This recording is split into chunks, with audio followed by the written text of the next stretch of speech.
अस्सलाम वालेकुम। उम्मीद है कि आप सब खैरियत से होंगे। आज इज्तिमा को करने जा रहे हैं तमाम, क्योंकि आज लास्ट लेक्चर है इज्तिमा से रिलेटेड। क्योंकि इज्तिमा के जो पैथोफिजियोलॉजी लेक्चर शुरू हो गया, उनका डायग्नोस्टिक पॉइंट हो गया, अब उनकी है मैनेजमेंट और उनकी ट्रीटमेंट।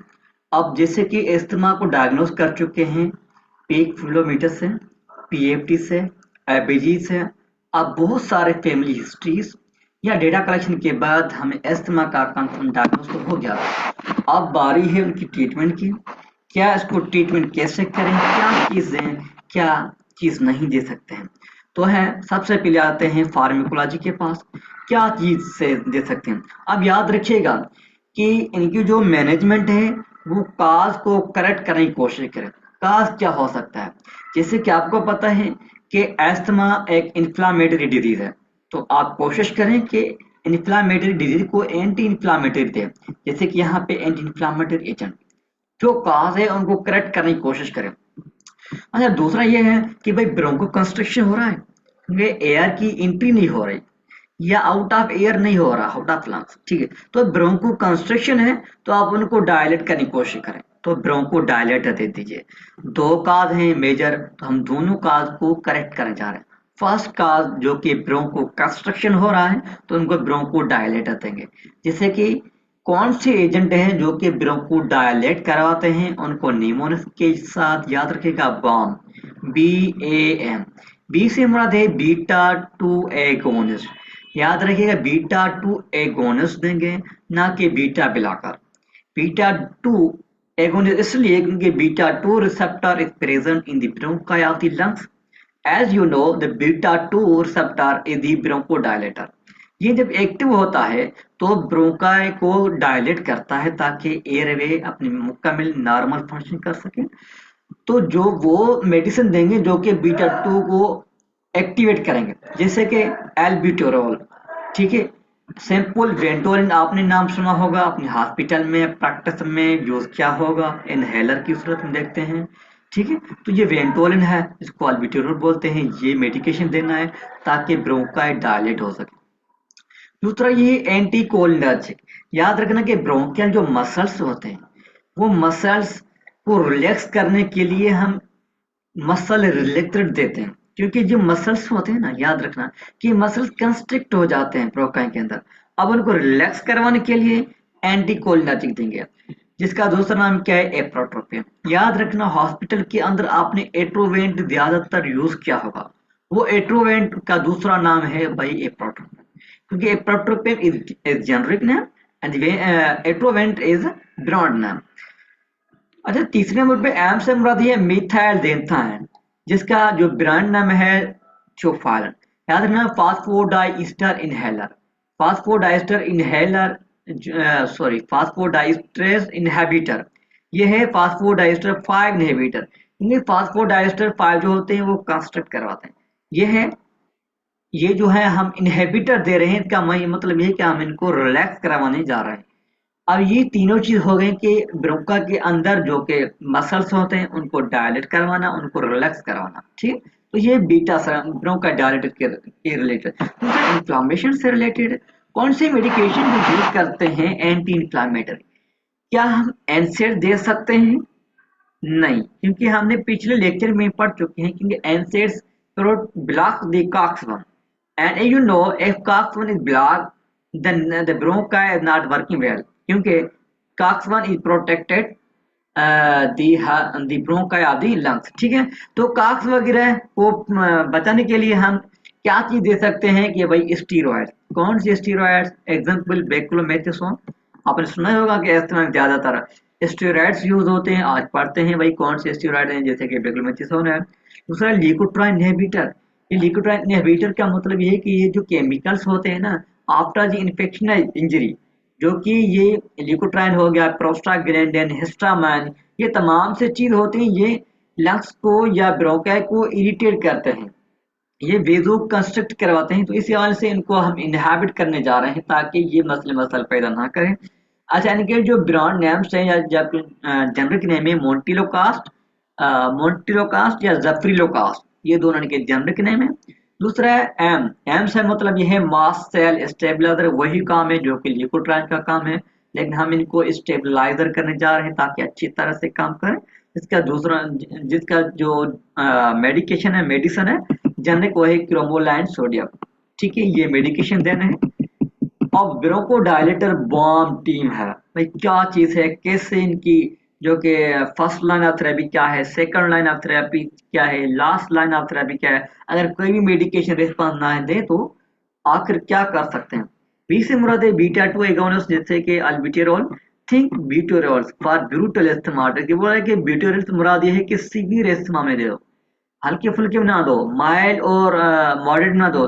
जबकि एस्थमेटिक स्टेटस हो जाए, severe end stage of asthma हो जाए तो आप अल्बिटेरॉल तभी दो। It's considered the first and only rescue drug for asthmatics. वाहिद यही drug first line of therapy है जो कि एस्थमा से बचा सकता है किसी पेशेंट को। दूसरा है ऐसे एंटीकोलिनर्जिक्स, एट्रोट्रोपियम। ठीक है, दूसरा नाम ब्रांड क्या है, Atrovent. ड्राइज out the body, body को खुश करता है। अब खुश कर का मतलब ये कि सीक्रेशन वगैरह होते हैं उनको डिक्रीज करता है, ताकि ब्रोंका के अंदर तमाम से जो रेजिस्टेंस वाली चीजें जो कि ऑब्स्ट्रक्ट पैदा करते हैं वो तमाम से चीजें निकल जाएं और रास्ता बिल्कुल खाली हो जाए। एंड डायलेटिंग द एयरवे, और एयरवे को डायलेट करता है, बिल्कुल सूरत को साफ करता है। You can't be without a protocol. ठीक है, एम से मुराद ये है मीथाइल देता है, जे किससे के थियोफाइलिन एंड क्लास डिपेंड करता है, फास्फोडाइस्टर इनहिबिटर। ठीक है, very toxic in very fast. इसका इम्पैक्ट हमारे हार्ट पे, सॉरी पेशेंट का हार्ट रेट पे पड़ता है। ठीक है, पल्स रेट ज्यादा हो सकता है। 10-20 ट्रॉपिक रेंज, इनकी जो रेंजिंग पॉइंट है ये है 10 to 20। याद रखिए फाइलेंस have you feeling toxic and take care. जिससे ही पेशेंट का थियोफाइलिन दोगे तो याद रखना एजुकेशन दे देना कि कोई टेकिकार्डिया हो, दिल का धड़कन बढ़ा हुआ हो, या कोई टॉक्सिसिटी, कोई ऐसी चीज जो कि इनकी साइड इफेक्ट होगा, वो आप उस हिसाब से उनको एजुकेट करें, उनको बोलें अगर ये चीज आपको महसूस हो तो कम से कम हमें बताइए। मेमोरी ट्रिक क्या है, M for acute asthma attack. आपका मकसद क्या है, अगर एक्यूट एस्थमा अटैक हो तो M means A for albuterol, first treatment choice. Second है एप्राट्रोपियम। ठीक है, एम से है मींस थर्ड है मिथाइल मिथाइलिनथोफैन या प्रिडनिसोन, मींस ये जो है एंटी इंफ्लेमेटरी, या जिसका दूसरा नाम है स्टीरॉयड्स, सॉल्मेड्रोल। ठीक है, तमाम से चीजें हैं। फर्स्ट जो है एल्ब्यूटेरॉल, सेकंड है प्रोटोमिन, third methyl. Anti inflammatory agents SLM, वो था बॉम्ब टीम, ये है एंटी इंफ्लेमेटरी टीम।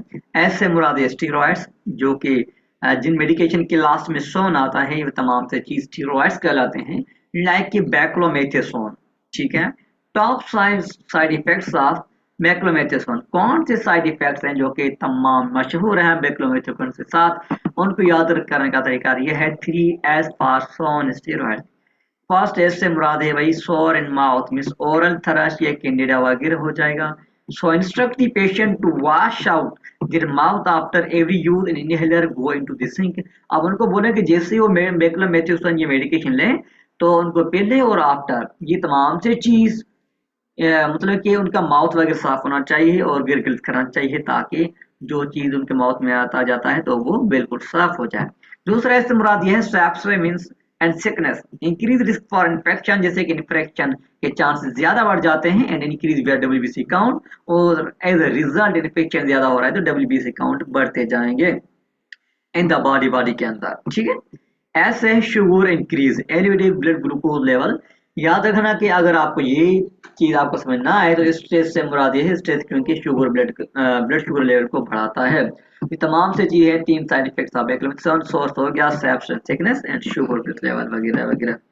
लास्ट ये है, last 2 are not highly tested here, means ये दोनों दो चीजें हैं, इनके ज्यादातर इतना इफेक्ट नहीं है तो हमको नहीं पढ़ते या सुपरफिशियल पढ़ेंगे, लेकिन क्योंकि एंटी इंफ्लेमेटरी स्टेरॉइड्स हैं तो इनका बड़ा रोल है लंग्स के अंदर। Leukotriene inhibitors ending lukast means montelukast zafirlukast. ठीक है, थिंक ल्यू like this thing.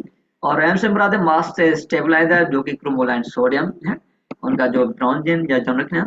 Metre dose inhaler, याद रखना कि ये डिवाइस है जिसके थ्रू पेशेंट को मेडिसिन दिया जाता है। वो मेडिकेशन याद रखना टेबलेट की सूरत में नहीं होती, ड्रिप की सूरत में नहीं होती, लिक्विड सॉलिड की सूरत में नहीं होती, और ये होती है इनहेलर की सूरत में, जैसे कि इंट्रोवेंट दिया जाता है, अल्बिट्यूरल दिया जाता है, तो ये इनहेलर की सूरत में डिवाइस है, मिड डोज की सूरत में दिया जाता है पेशेंट को।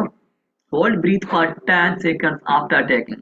ठीक है भाई, हाँ 10 सेकंड मतलब 10 सेकंड तक उनको वेट करना है, जैसे कि वो अगर वो डोज ले रहा है तो कम से कम वो 10 सेकंड के लिए आप उनको ब्रेक दें, ताकि वो किसी चीज से कोई परेशान ना हो पाए। So that the medication can get deep into the airway. तो ये क्योंकि डीप इनटू एयरवे इसलिए जा रहा है क्योंकि ये जो इनहेलर है ये डायरेक्टली लंग और उनके अल्वेओलाई वगैरह होते हैं, डायरेक्ट वहीं पे हो जाता है।